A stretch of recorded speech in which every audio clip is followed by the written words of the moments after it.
On va commencer ça doucement, Loïc. Donc, bonjour tout le monde. Merci d'être présent pour le webinaire qu'on va vous présenter aujourd'hui. Donc, mon nom est Martin Carpentier, je suis au développement des affaires chez Jacques Arthaud.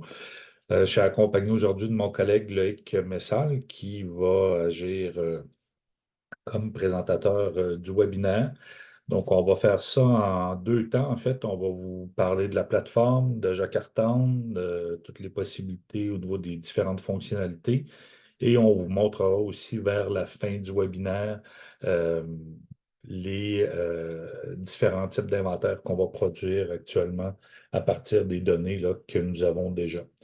Faire un portrait rapidement. Donc, Jakarta, on est une entreprise basée à Montréal, 100% québécoise. On est en opération maintenant depuis plus de 7 ans. On est présent actuellement dans plus d'une quarantaine de municipalités au Québec, donc des très grandes villes comme des tout petites villes. Donc, c'est la preuve que ça peut être utilisé par différents types d'utilisateurs. On travaille déjà avec un certain nombre de firmes d'ingénierie, aéroports, firmes d'arpenteurs. Donc, c'est un peu le type de clientèle qu'on a actuellement au niveau de l'utilisation du jumeau numérique. Et bien entendu, notre grande société d'État Hydro-Québec, là, avec qui on travaille assez étroitement là, sur tous les enjeux qu'ils peuvent avoir par rapport à la végétation et au réseau électrique. On est aussi présent du côté de l'Ontario et des Maritimes. Donc, la ville de Toronto est une de nos clientes et on a aussi quelques clients du côté maritime. Et on travaille aussi au niveau international, donc aux États-Unis. Et dans mon cas, je m'occupe du côté de la France plus particulièrement. Donc, n'hésitez pas en cours de route si vous avez des questions pour ceux et celles qui ne sont pas encore familiers avec Zoom. En bas, dans les fonctionnalités, il y a le Q et R, donc ça vous permet d'écrire vos questions directement. Sinon, levez la main et ça me fera un plaisir là, de vous passer la parole pour que vous puissiez poser vos questions directement à Loïc. Autrement, comme vous avez vu d'entrée de jeu, là, on enregistre toujours les webinaires, donc on les rend disponibles par la suite sur notre chaîne YouTube. Donc, si vous allez sur notre canal Jacarto, vous allez avoir accès à un certain nombre de vidéos qu'on a produites au fil des dernières semaines, mois, années.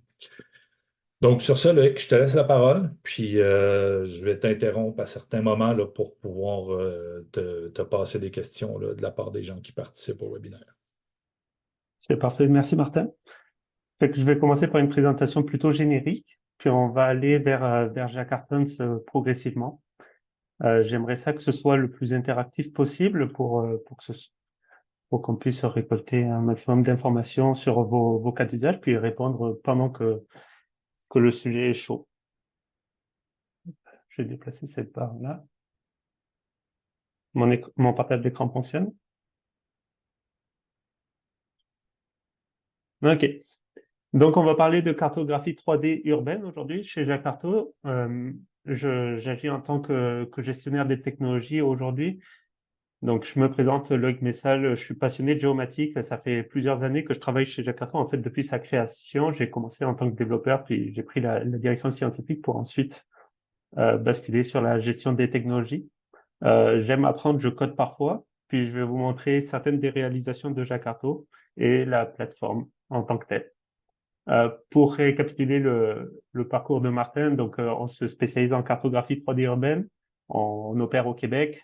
Ce qu'on fait, c'est de la numérisation régulière du territoire pour les professionnels. On a cartographié et on est les premiers à le faire au Québec plusieurs dizaines de milliers de kilomètres de réseaux routiers. Donc vous voyez une carte ici sur la dernière année, les dernières années de collecte. Notre saison de captation, c'est d'avril à novembre, principalement pour une raison météorologique. Ce qu'on fait aussi au Québec, donc une fois qu'on collecte de la donnée, c'est de construire euh, de l'information à partir de cette donnée. Donc on construit des bases de données géographiques. On a recensé plusieurs milliers d'objets de tout genre, et essentiellement du mobilier urbain ou des objets d'intérêt pour les infrastructures. On aura l'occasion de les présenter un peu plus vers la fin de la présentation. Donc ça donne ça à l'échelle d'une ville, c'est des milliers de panneaux, des milliers d'arbres. Euh, c'est de l'information qui est plus ou moins détaillée, qui est automatisée. Et je vais vous présenter rapidement comment ça fonctionne en arrière pour les novices. Donc, qu'on collecte, c'est des nuages de points 3D et des images panoramiques. Puis la plateforme permet de mettre de l'avant ces données, essentiellement. Au Québec, comment on procède? On gère la, on gère la collecte de données, on la transforme en données 3D, on fait de l'extraction, on génère des inventaires, puis on la rend disponible pour de l'utilisation. Ça se fait dans un laps de temps de 48 à 72 heures.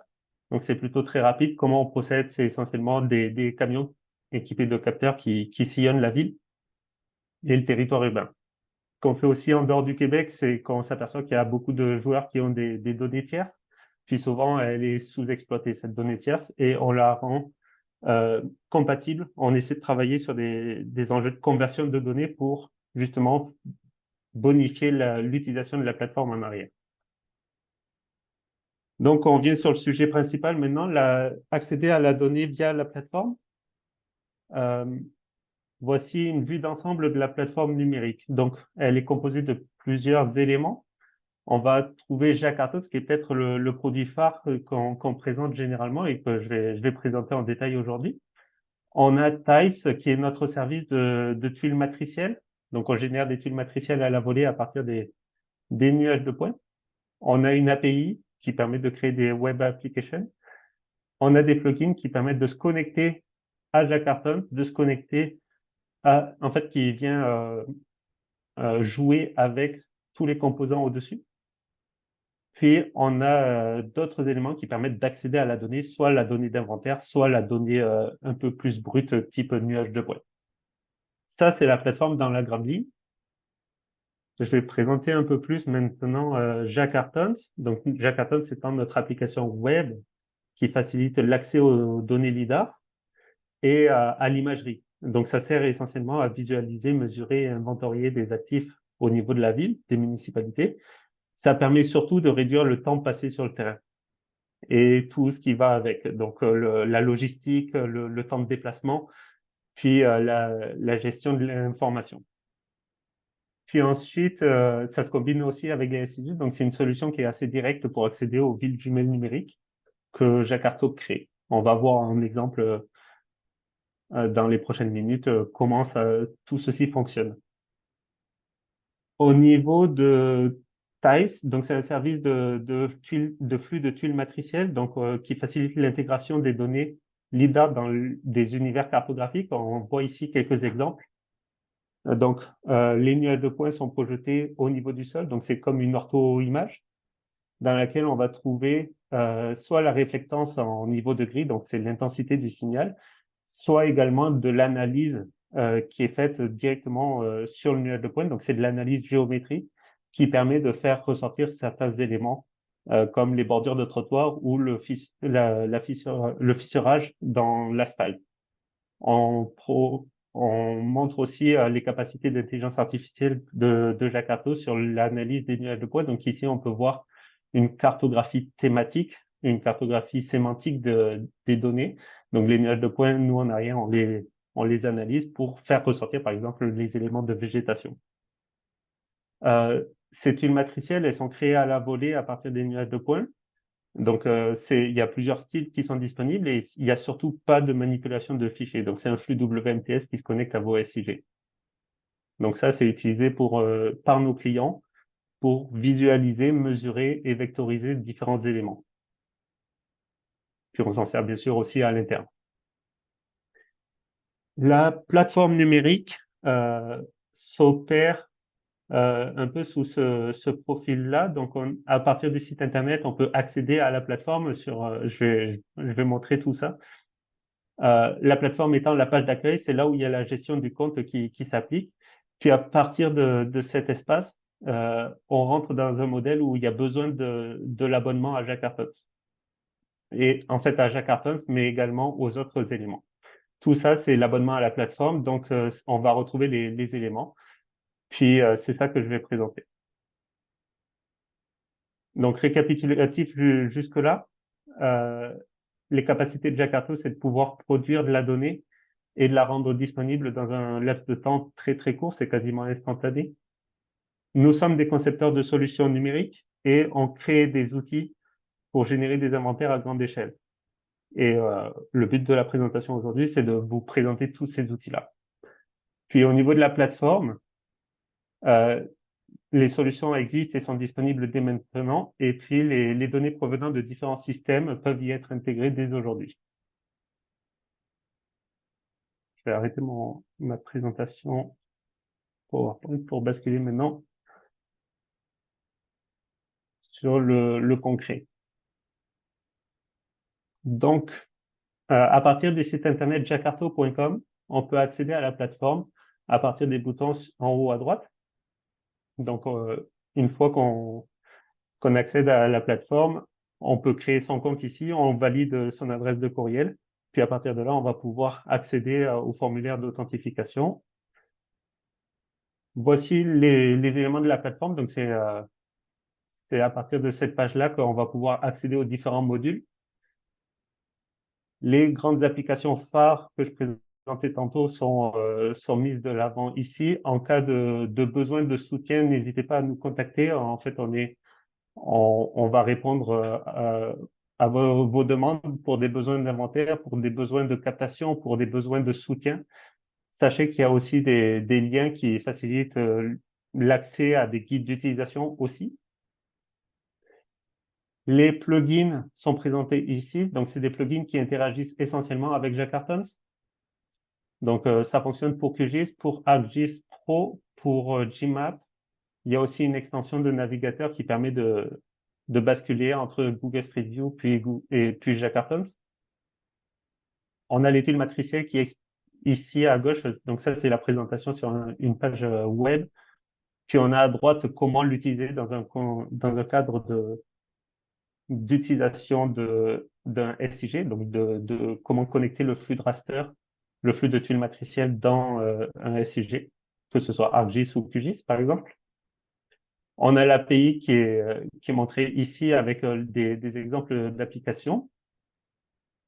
Puis c'est ça, Jackartons, et enfin l'accès aux données soit données brutes, soit données d'inventaire. Et enfin encore de la documentation pour vous aider, puis une page de contact. On va prendre le temps maintenant de présenter Jackartons. Donc, l'audience aujourd'hui est plutôt municipale et ingénierie. Il y a peut-être d'autres cas de figure. N'hésitez pas à interagir et à lever la main là, pour poser toute question. Je suis évidemment disponible pour répondre à la volée. OK. Donc, Jackartons se présente sous la forme suivante. On a un encart principal qui nous permet de manipuler la donnée. On a accès à l'imagerie 360 que Jakarto collecte. On a accès au nuage de points en un clic également. On va avoir différents espaces, donc un menu, une barre de navigation en haut sur laquelle on va pouvoir ouvrir un menu latéral qui va être dynamique en fonction des outils qui sont proposés. On a une carte ici qui est dotée de certains éléments de navigation notamment, mais je vais présenter davantage. On a une barre en bas de la page qui montre différents éléments, principalement en lien avec l'image ou la donnée qu'on est en train de regarder. Donc, on va retrouver des questions de précision, on va retrouver la date à laquelle l'image a été collectée, on va retrouver les systèmes de projection utilisés, le datum vertical. Puis après, on a des éléments d'interaction, soit avec Jakarto, donc pour avoir l'application en français ou en anglais, c'est sur le coin à droite. On a un formulaire de suggestion si jamais vous vous apercevez qu'il y a des éléments qui pourraient être améliorés dans Jackarton. Ça passe par ici, ça arrive directement dans la boîte de courriel de nos développeurs et de nos product managers. On a ici un petit bouton qui récapitule les améliorations qui sont faites au fil des mois de Jakarto. Puis on a une barre ici pour la configuration et les réglages. Donc je vais vous montrer certains outils avancés aujourd'hui de Jackarton. Mais sachez qu'il existe différentes options. On va voir si on peut passer au travers durant cette présentation. Puis, non des moindres, on a ici au centre le tableau d'inventaire. Donc, c'est un tableau qui peut s'ouvrir et dans lequel on va pouvoir interagir avec les données de Jakarta. Fait que je vais présenter dans l'ordre les outils qui sont ici, puis on va voir comment le menu va interagir avec. Donc ici, on est sur l'imagerie. Donc on peut faire des premiers filtres comme augmenter le contraste de l'image euh, à partir du menu. On peut imprimer cette page-là, puis rentrer un commentaire ici pour l'obtenir sous forme de PDF. Donc ça, pour certains éléments d'ordre légal ou pour des différents cas d'usage, c'est assez pratique pour extraire des screenshots ou des captures d'écran de la plateforme. On a après beaucoup d'interactions, donc tous ces outils-là manipulent essentiellement le nuage de points, à l'exception du petit triangle, on va pouvoir le parcourir. Donc, lorsque je charge Jakarta, donc j'accède à mon image, puis je peux accéder à mon nuage de points en un clic, comme je le mentionnais. Puis à partir de là, je peux vouloir récupérer des positions géographiques. Donc ça, c'est l'outil qui est ici. On va faire des annotations sur les points 3D. Donc ici, j'ai un curseur qui me permet de centrer mon objet. Je ne sais pas si on le voit bien sur le partage d'écran, mais il y a un cercle jaune et au centre de ce cercle, il y a un petit point qui va être mis en surbrillance. Ça, c'est la coordonnée du point sur lequel on va sur laquelle qu'on va récupérer. Loïc, Oui, excuse-moi, on a une petite question sur la question des effets visuels dans la barre d'outils. Il semblerait que ce n'est pas tous les participants qui y ont accès. ok, oui. Effectivement, pour accéder à... Hop, je vais rebasculer sur le mode image. Pour accéder aux outils visuels, il faut activer les options avancées. Donc, dans configuration et réglages, onglet avancé, options avancées. Merci. Ça active une autre série d'outils. Voilà. Donc, au niveau de la saisie, donc, j'ai cliqué sur un objet, je peux voir que je peux interagir. Donc, j'ai dans mon tableau de formulaire, j'ai des éléments qui se sont rajoutés. Et en fait, je peux décrire à ce moment-là les objets que j'ai identifiés, puis rajouter euh, des informations attributaires non, pas terre, qui vont être affichées à l'écran. Ces informations-là, et comme les autres outils que je vais présenter, on peut bien évidemment, et c'est le but, de pouvoir les exporter pour les rentrer dans son système d'information. Donc, je vais en profiter pour le présenter dès maintenant. Ici, sur la droite, j'ai exporté au format sélectionné. Lorsque je clique, je peux exporter la donnée qui est dans mon tableau d'inventaire sous forme de shapefile, sous forme de GeoJSON ou sous forme de CSV. Puis, lorsque j'exporte, à ce moment-là, je vais retrouver cette information-là dans un fichier zip qui est intégrable dans un SIG. Donc ça, c'est les annotations. On peut également vouloir désirer prendre des mesures. Par exemple, je veux connaître la hauteur de mon lampadaire. Je peux prendre mon point en haut de l'écran, puis commencer à mesurer comme un ruban à mesurer. Puis là, je peux voir que mon lampadaire, il est à hauteur de 9,5 mètres. Puis je peux faire d'autres interactions avec. Par exemple, je veux pouvoir connaître la distance entre le lampadaire et le bâtiment. Donc ici, on voit que le bâtiment, il est à 12 mètres 70. Donc c'est le genre d'interaction qu'on aime pouvoir faire. Euh, Par ailleurs, dans le cadre où je veux connaître vraiment la hauteur de dégagement de mon objet, j'ai des contrôles lors de la prise de mesure qui me permettent de rendre ça plus efficace. Par exemple, comment je peux faire pour me garantir d'être à la verticale parfaite En fait, si je maintiens la touche contrôle lorsque je suis en train de saisir mon point, je vois que ma ligne se transforme en ligne verte. En fait, elle est sous une contrainte qui est que le XY ne va pas changer et seulement le Z va être modifié et va être utilisé pour calculer la distance. Donc, mon ampoule est littéralement à 8,87 m du sol. On a également la même contrainte, mais à l'horizontale cette fois, avec la touche Shift lorsque je suis en train d'utiliser Jacques Carpenter. Donc, par exemple, si je veux connaître vraiment la dimension ou l'éloignement entre deux objets, je peux utiliser ça pendant que je suis en train de saisir des points.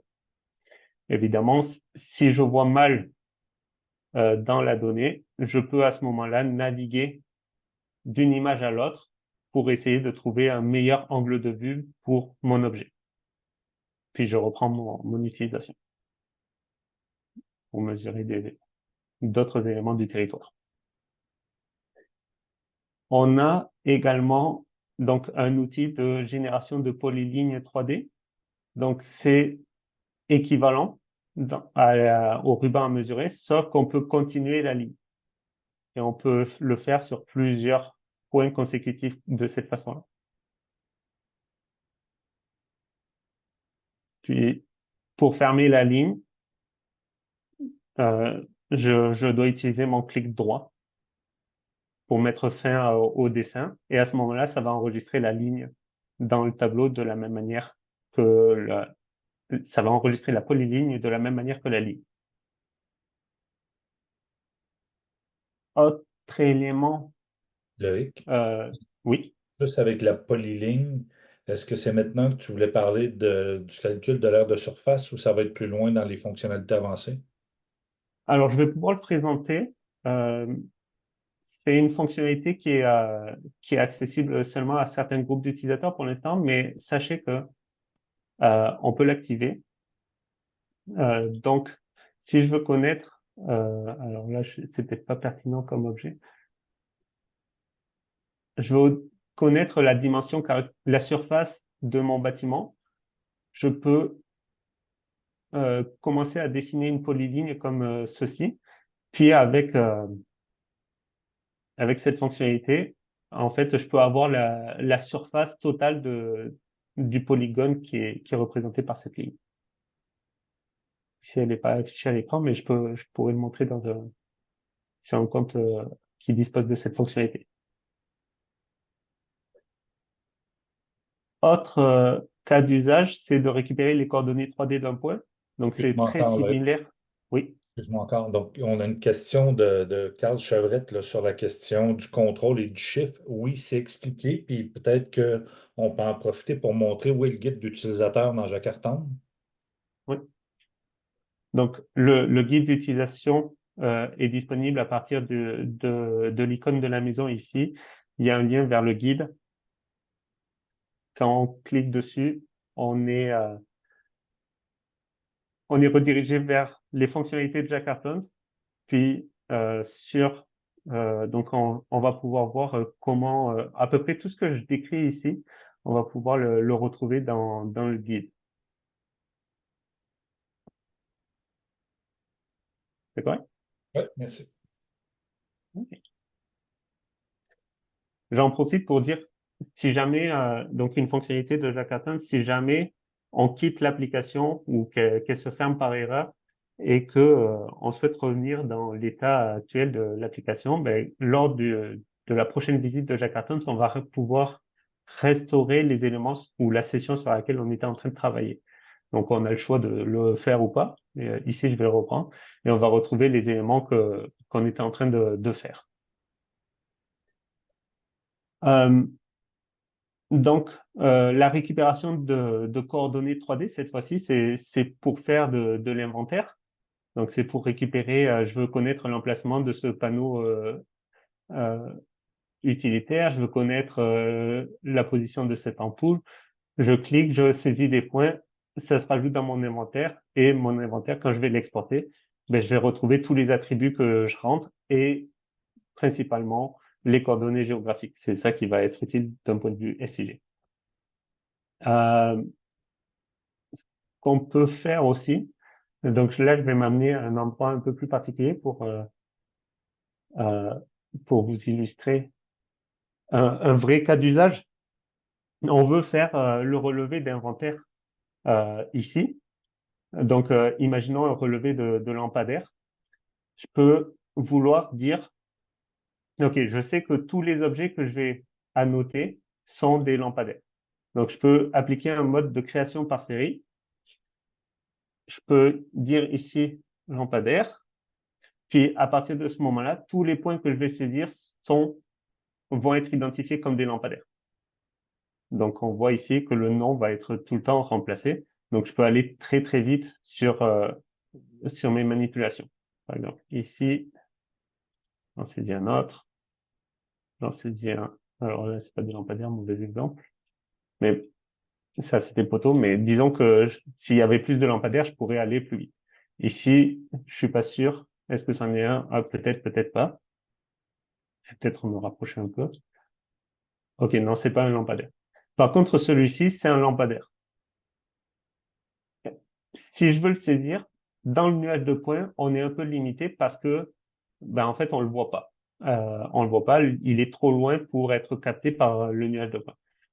Cela étant dit, dans l'image, on le voit assez bien. Et on aimerait ça pouvoir le localiser et il devrait se trouver à peu près ici, là, au centre du stationnement. Donc, pour ça, on dispose d'outils qui sont la récupération des coordonnées d'un point 3D à partir des images. Donc, c'est le seul outil qui interagit avec l'image. Puis, je vais vous présenter son fonctionnement. C'est pour des cas assez spécifiques comme celui-ci. Donc, je peux voir mon lampadaire. J'aimerais collecter la coordonnée de ce point ici. L'idée étant d'appliquer les principes de la triangulation. Donc, si je le vois ici, puis que je me déplace sur une image à côté, ben, je peux faire deux tirs de triangulation pour trouver à l'intersection la coordonnée de cet objet.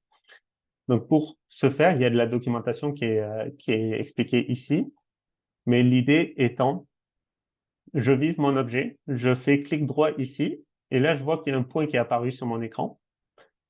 Ça veut dire que, en fait, donc je vais refaire ici, j'ai un point qui est apparu. Ça veut dire que si je me déplace sur l'image d'à côté, je vois qu'en fait, initialement, j'étais à cet emplacement-là, j'ai visé cet objet-là. Si depuis mon emplacement, je vise et je fais un autre clic droit, en fait, à ce moment-là, j'ai comme créé deux faisceaux qui pointent vers le centre de l'objet.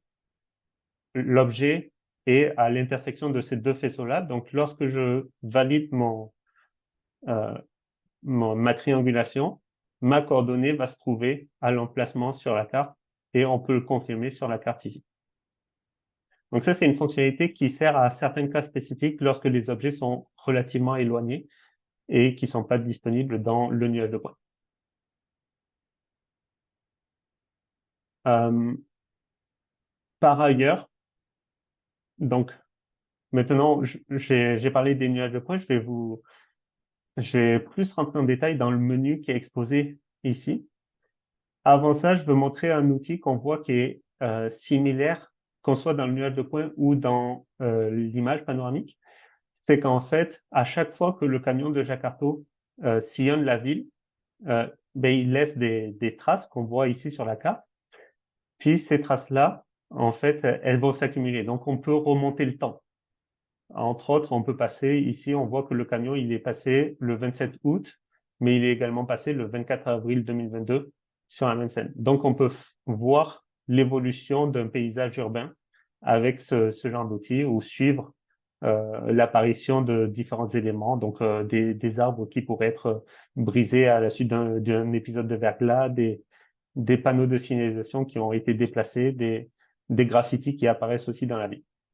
Et peut-être juste avant qu'on bascule dans le nuage et toutes les autres fonctionnalités, si on voulait, par exemple, déplacer un point que tu as pris d'un lampadaire parce que tu te rends compte qu'il n'est pas exactement au bon endroit, comment Oui, on fait à partir d'une information qui est déjà collectée? ok. Donc, à partir d'ici, je peux sélectionner l'objet sur lequel je suis en train de vouloir appliquer des modifications. Puis, à ce moment-là, je peux soit l'éditer, euh, Donc ici, ça va se retrouver dans les attributs. Soit je peux également venir interagir avec. Donc j'ai sélectionné mon outil. Puis là, avec le curseur, je peux vouloir le déplacer. Alors je vais le déplacer un peu plus vers la base. Voilà. Et là, j'ai modifié la coordonnée géographique. Donc c'est des cas d'exemple d'édition. Disons que je cherche à... J'ai un inventaire qui est tel qu'il est, puis je cherche à le relocaliser. C'est un exemple de cas d'usage. On peut faire Donc, également la même chose avec les lignes. c'est ça. Donc, ça se fait autant à partir de nouveaux points qu'on aurait pris, d'actifs qu'on voudrait inventorier ou produire un inventaire, directement à partir de Jakarta. Et ça pourrait aussi se faire à partir d'un inventaire, un shape que vous pourriez importer, par exemple, un inventaire de bancs publics ou de poubelles. Donc, on sait souvent dans les villes, là, c'est des actifs qui sont en bordure de rue de façon temporaire pour les périodes estivales et sont retirés à l'automne, sont remis au printemps. Donc, on veut venir valider l'emplacement exact parce qu'à l'époque, ça avait été fait dans une base de données, mais de façon plus ou moins juste. Donc, on pourrait importer cette base de données-là et venir recaler au bon endroit, puis ajouter les informations complémentaires qu'on voudrait. Puis une fois que ce travail-là est fait, on pourrait réexporter et ramener ça en couche de données dans notre SIG. Vas-y, Luc. Fait que là, maintenant, je vais présenter les différents outils qu'on dispose pour les interactions avec les nuages de points. Donc, les nuages de points étant en 3D, on peut afficher, jouer avec et appliquer certains types de filtres. Les premiers filtres sont des filtres de visibilité. On peut venir masquer ou afficher certains éléments pour mettre en évidence seulement une portion du territoire. Donc, c'est comme si je masquais les premiers mètres entre ma caméra puis ma scène. Je peux également faire l'équivalent à partir d'un filtre vertical. Donc là, il est relatif par rapport au sol. Donc, si je veux prendre une tranche de mon nuage de points, par exemple, je la définis à 0 mètre par rapport au sol, puis je veux prendre que la tranche 0,5 mètres, je peux voir ce que ça représenterait si je coupais le nuage de points.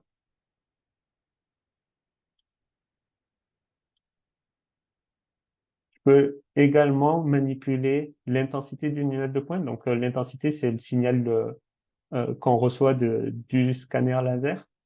Donc, c'est ça, je peux mettre de l'avant certains types euh, d'objets qui vont ressortir plus ou moins en fonction des objets. Comme là, les bordures de trottoir puis le marquage au sol ressort beaucoup plus dans les blancs que dans les noirs. Donc, si je filtre, je vais mieux les voir. Inversement, si j'affiche plutôt les sombres, je vais voir toutes les fissurations dans l'asphalte.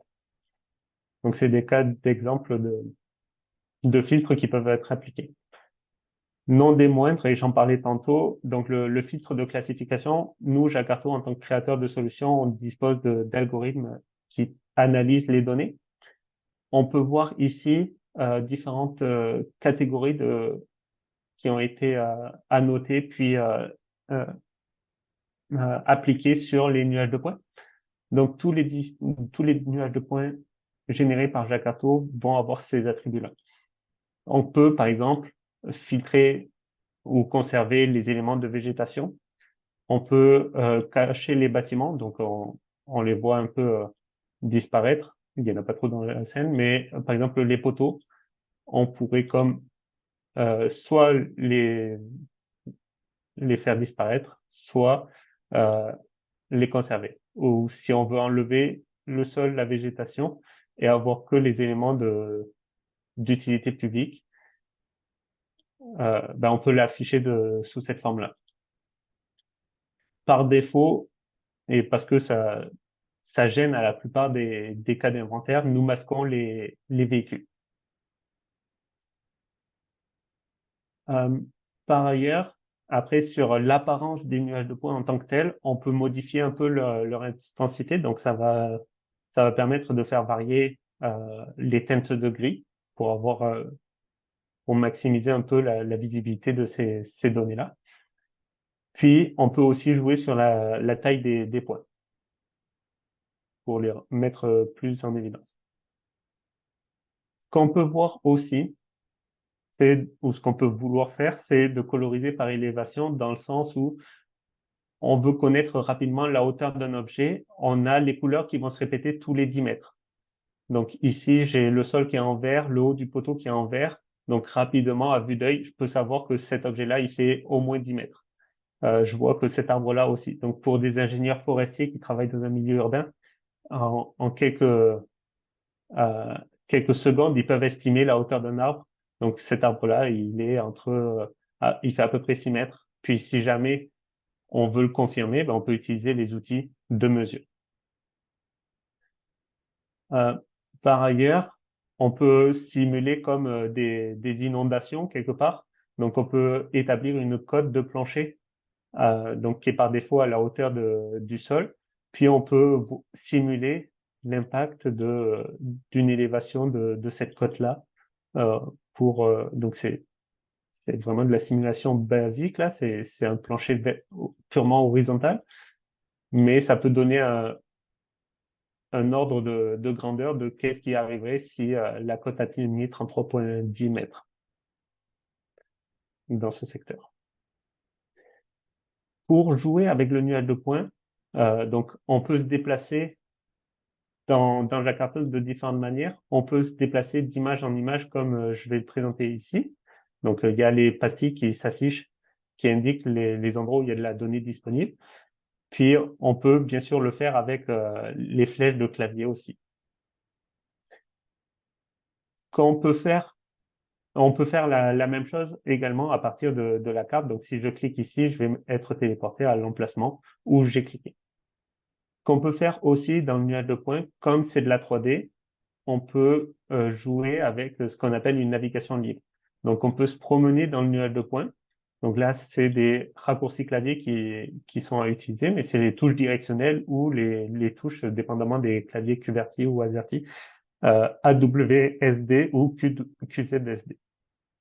Donc ça nous permet de se déplacer dans le nuage de points et pouvoir visiter peut-être des lieux ou des points de vue qu'on aurait peut-être un peu moins accès autrement, en toute sécurité. C'est ça c'est la navigation libre. Ce qu'on peut voir aussi, hop, je reviens sur le nuage de points, dans la navigation libre. Donc là, je me retrouve au niveau du sol. Ce qui est intéressant peut-être à montrer en navigation libre, là, c'est de prendre une polyligne sur une intersection. Donc, de démontrer là, la mesure en 3D qu'on peut prendre, par exemple, d'une Oui, bien sûr. entre le trottoir. Donc, on se met à la verticale. Donc là, j'ai orienté la caméra vers le bas. Donc, je vois le nuage de points euh, comme si j'étais un oiseau. Puis, à partir de cet instant-là, je peux faire des manipulations. Je descends juste un peu pour qu'on voit mieux. Je peux commencer à dessiner une intersection, par exemple. Donc, je peux dire que ici, avec l'outil de polyline, je peux représenter rapidement une première portion du territoire, reprendre mon dessin, puis le faire sur sur la droite. Ici, je peux la continuer. Donc, pour des projets d'ingénierie, ça peut donner un aperçu assez rapide de comment utiliser Jackarton. Puis, évidemment, une fois que je l'ai dans mon tableau d'inventaire, je peux l'exporter à nouveau, puis l'intégrer dans un SIG. Puis, je peux en profiter pour saisir à ce moment-là les objets d'intérêt que je peux voir. Donc, ici, il y a du marquage au sol, il y a du marquage là, il y a un autre marquage ici. Puis, je peux revenir après au niveau du sol, puis regarder tous mes objets, comment ils ont été mesurés. Enfin, sur le territoire de l'île de Montréal, nous avons ajouté les données lidar aériennes disponibles. Donc, on peut combiner, soit voir que les données de Jakarta, soit voir également les données de lidar aérien qui sont fournies par la ville de Montréal. Euh, Autre fonctionnalité et qui est disponible parce qu'on a activé les options avancées tantôt, c'est de pouvoir superposer l'image panoramique avec le nuage de points. Donc, lorsque je ne suis pas en mode navigation libre, en fait, j'ai une correspondance avec l'image et le nuage de points que je peux peut-être éventuellement me servir. Donc, par exemple, ici, je peux activer cette fonctionnalité et puis là, je vais pouvoir voir par transparence l'image et le nuage de points. Ça veut dire qu'à ce moment-là, je peux me repérer dans l'image, puis relever des objets avec les outils de mesure qui sont dédiés au nuage de points.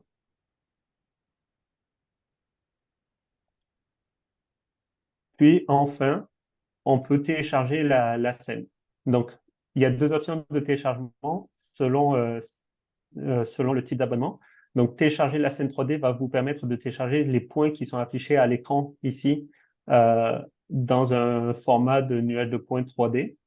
Ce qu'on peut aussi accéder, c'est au service de téléchargement de données brutes, donc un des services de la plateforme, sur laquelle, tantôt, en fait, je mentionnais les nuages de points. Ben, ici, si je veux récupérer les fichiers LAS directement de cet emplacement-là, je peux, en un clic, en fait, ça vient faire la sélection des nuages de points qui sont les plus utiles pour moi et je peux les télécharger. Donc ça, pour des projets d'ingénierie, ça peut être très, très pratique. C'est plutôt une façon, on retrouve les outils un peu plus standards dans le monde de l'ingénierie civile, par exemple. Sur la carte ici, donc j'ai plein d'options qui s'offrent à moi. Je peux évidemment la styliser, donc choisir un peu le fond de plan qui m'intéresse. Donc moi j'ai un thème clair ici. Je peux afficher ou non le chemin qu'a parcouru les camions. Donc on voit ici toute la couverture et l'envergure du projet que Jakarta mène. Donc bon nombre de rues sont déjà numérisées et sont numérisées plusieurs fois. Ici, je représente la précision 3D des données affichées. Donc, pour chaque image, on a un indicateur de précision. Puis, on voit que toutes les données qui sont collectées dans ce secteur-là sont en dessous de 5 cm selon l'indicateur MRSE. Qu'on peut voir aussi, c'est une autre stylisation avec un filtre temporel. Donc, ça, c'est de la donnée qui date d'il y a moins d'1 an, entre 1 et 2 ans. Donc, on peut voir aussi que c'est de la donnée relativement fraîche qu'on dispose sur ce territoire-là en question. Puis, j'en parlais tantôt, les informations se retrouvent ici, donc ça a été collecté en août 2023, donc effectivement, il y a moins d'1 an. Je vais masquer temporairement ces pastilles pour montrer les couches matricielles. Donc ça, c'est tout à l'heure quand je parlais de la plateforme, c'est la deuxième composante, TICE, qui est intégrée nativement dans Jakarta. Donc, je peux afficher les nuages de points sous forme de tuiles matricielles. Puis ces nuages de points-là, en fait, s'intègrent parfaitement sur des applications web, s'intègrent en fait sous tous ceux qui supportent les flux WMTS, donc les SIG, type QGIS, ArcGIS, GMAP, etc. Donc, il y a deux options. La première, c'est le choix des années. Donc, on a des données qui ont commencé à être collectées à partir de 2019. Puis, on a les premières de la saison 2024 qui apparaissent en ce moment, qui commencent à être collectées là, selon la météo. Mais c'est ça. On peut remonter le temps de cette manière-là également. Puis, par défaut, on va afficher les plus récentes dans le style toutes agrégées. Puis, oui. Peut-être juste te poser une question. Donc, de Luc Dumontier, est-il possible de télécharger les polygones en shape, etc., des LAS afin de faciliter l'analyse et la prise de décision des bons fichiers LAS à télécharger? Euh, alors, c'est pas possible de les télécharger, mais les interactions avec ces emprises-là se font au survol de la souris. Pour certains cas d'usage, on peut les exporter. Est-ce qu'il y avait une autre question sur le data downloader? Peut-être juste, est-ce que ça répond à la question, Luc? Au besoin, tu peux lever ta main, je vais te passer la parole.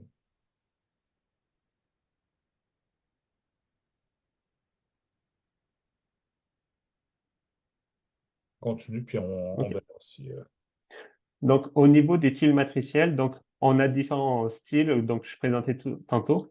Je vais me mettre dans un cas un peu plus adéquat. Donc, ici, par défaut, on va afficher l'intensité. Alors, je vais trouver un arbre. Voilà, ici. Ici, j'ai un arbre, donc j'ai des branches d'arbres ici.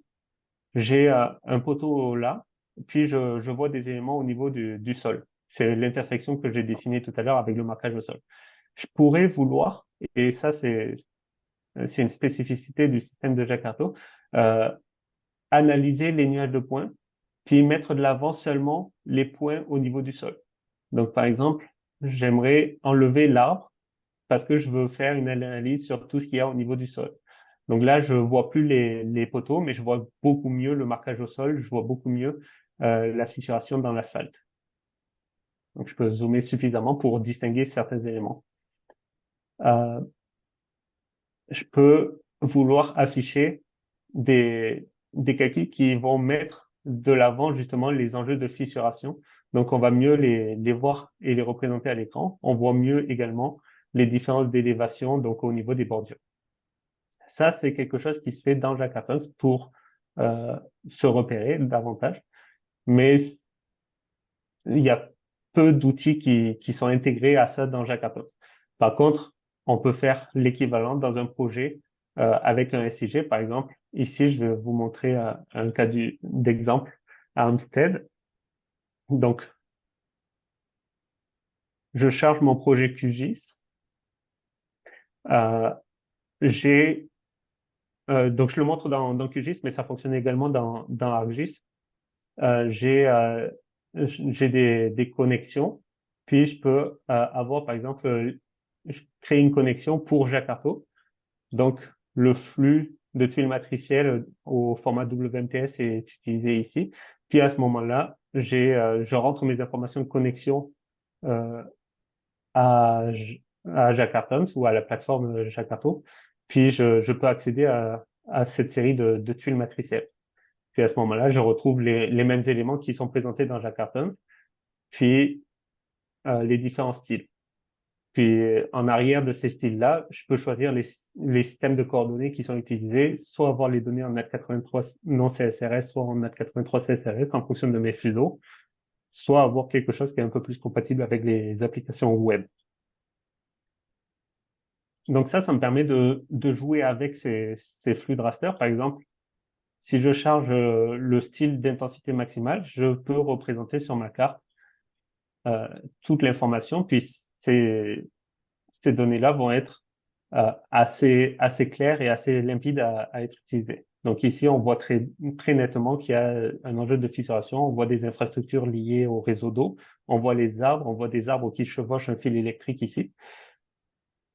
Alors moi, je décode cette information-là assez rapidement parce que j'ai cette habitude-là, mais je peux m'aider du style de classification qui est ici. Donc si je le charge et que je le règle pour qu'il y ait un peu de transparence, je vais montrer, un peu de transparence sur le rendu. À ce moment-là, je peux voir un peu mieux les éléments que j'évoquais. On voit un arbre ici, un fil électrique qui passe, puis ça met tout de suite en évidence des enjeux peut-être de maintenance du réseau. Inversement, si je m'attelle maintenant à l'élément sol qu'on voyait ici, je peux vouloir afficher seulement mes points bas, donc pour mieux afficher les éléments sans que la canopée d'un arbre puisse me gêner. Puis, je peux afficher le filtre le style de verticalité par-dessus. Et à ce moment-là, on va voir nettement ces objets-là apparaître. Donc, juste pour donner à titre indicatif, en comparaison entre le flux de raster, le flux de tuiles matricielles de Jakarta, où on voit presque de la fissuration avancée là euh, dans l'asphalte, par rapport à une imagerie, une ortho-image, on voit que la définition du pixel est quand même nettement augmentée. Là, peut-être, il y a une Oui. question de Carl Chevrette. En fait, oui, quand j'avais déjà, dans une rencontre là, que j'avais fait avec la ville, montré, C'est un type d'inventaire qu'on produit pour illustrer de façon plus nette la dégradation d'une chaussée. Donc, on produit des hexagones et on relève tout le fissurage de façon très visuelle. C'est un inventaire. Donc, c'est un inventaire qu'une ville peut commander pour l'ensemble de son territoire. C'est pas une couche de données qu'on va voir dans Jakarta. Donc, c'est vraiment un produit spécifique qu'on va faire pour une ville en fonction de ses besoins. Je vous Je suis montre en train de vous montrer un exemple, là. un exemple. Donc, par exemple, à l'échelle d'une ville, on a analysé toutes les données LIDAR qui étaient de la ville, et puis on a repéré euh, les, euh, la fissuration de façon automatique, puisqu'on peut fournir également, donc c'est sur de la donnée euh, qui est qualifiée de cette façon-là, on peut fournir une représentation plus visuelle de l'état de la chaussée.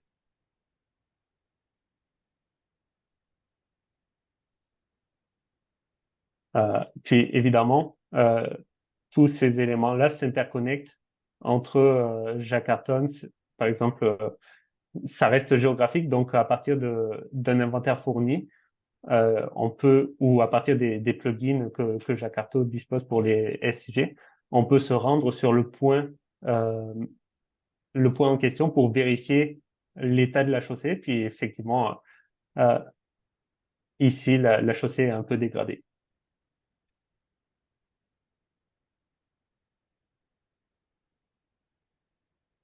C'est bon, Martin? Oui, peut-être juste retourner Ouais. dans juste, ouais. Donc c'est ça. Euh, Au niveau de donc l'étude l'étude matricielle donc s'intègre facilement dans les SIG, puis ça permet de disposer de fonds de cartes éclairants pour toute une série d'inventaires. Donc je vous montre ici des inventaires que Jakarta a produits, mais ça pourrait être les vôtres ou vos actifs municipaux créés dans vos systèmes opérationnels. Donc le, les rasters viennent en complément de tuiles orthophoto pour donner davantage de contexte. Puis je vais vous présenter, par exemple, ici, si je fais une sélection sur mes arbres, Là, je vais... Oui, juste avant que tu continues, Luc Dumontier, là, qui avait la question tantôt sur les shapes pour l'importation des laces et tout ça, je vais lui donner la parole. oui,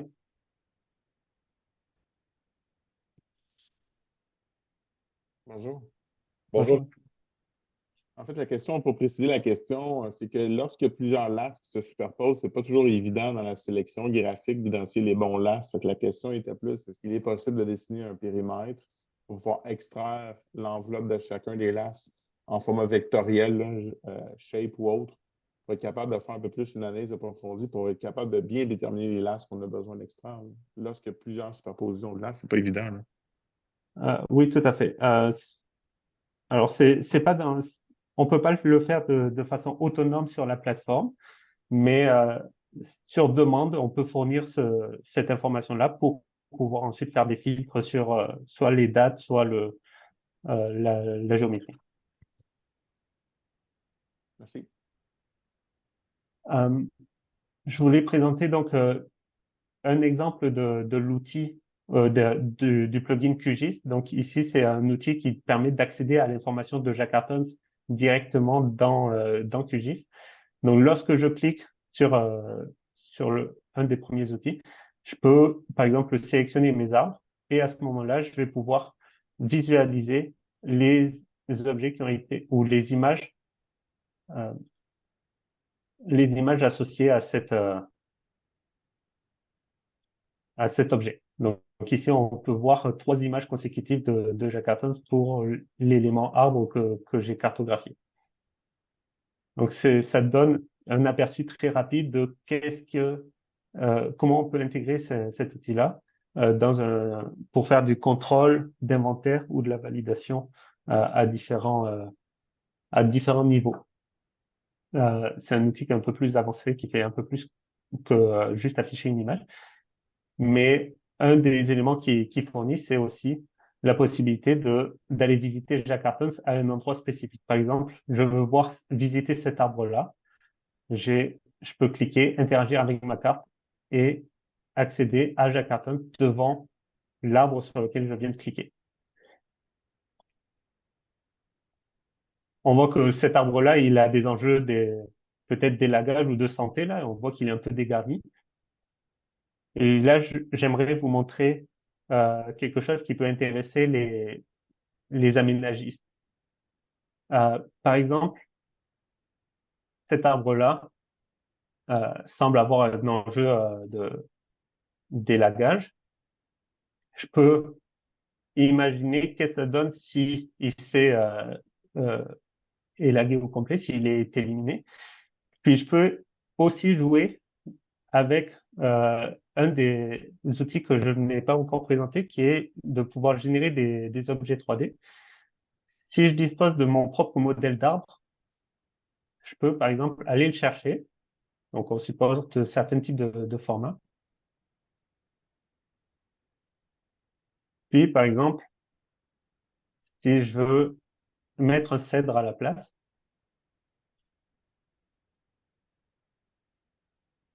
je commence avec l'objet le plus gros.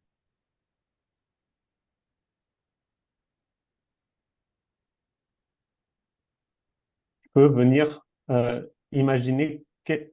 Oups, j'ai choisi mon cèdre.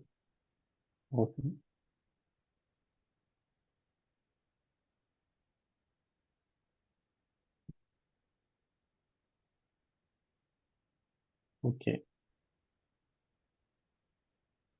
J'entends dans mes écouteurs un nom de l'ordinateur. Ouais, dommage. Je vais essayer de prendre un cas plus simple pour cet objet-là. On a amené, peut-être c'est parce que je suis en partage d'écran que mon GPI commence à saturer. Je vais revenir sur cet objet-là. Je vais prendre un objet autre qu'un cube, juste pour montrer peut-être un peu plus en ingénierie, un poteau ou un candélabre. Donc, disons que je dispose d'un objet d'objets 3D, je peux interagir avec Jakarta et puis commencer à semer différents objets 3D, puis voir le rendu dans l'image également. Donc ça, c'est le cas d'usage qu'on peut commencer à faire pour de l'ingénierie notamment.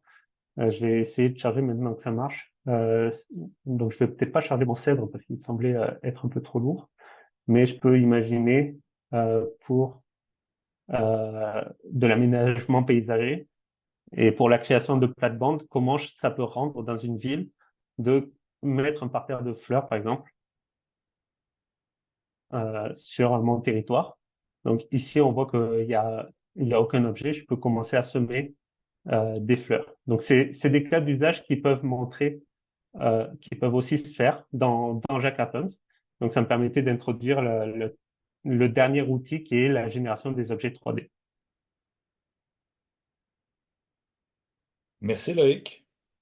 Euh, je ne sais pas si tu avais peut-être juste une dernière chose où on n'a pas vraiment parlé au niveau des datums. Donc, c'est possible de choisir le format qu'on veut, donc du CSRS, non CSRS. C'est qu'il y a beaucoup de villes qui travaillent en non CSRS au niveau de l'ingénierie plus CSRS. Donc, vous pouvez choisir euh, le type de datum que vous voulez. Euh, je vous invite en terminant peut-être pour ceux et celles qui n'auraient pas encore créé un compte d'essai, de vous créer un compte sur notre site Internet. Donc, vous allez avoir accès à un compte pour 14 jours.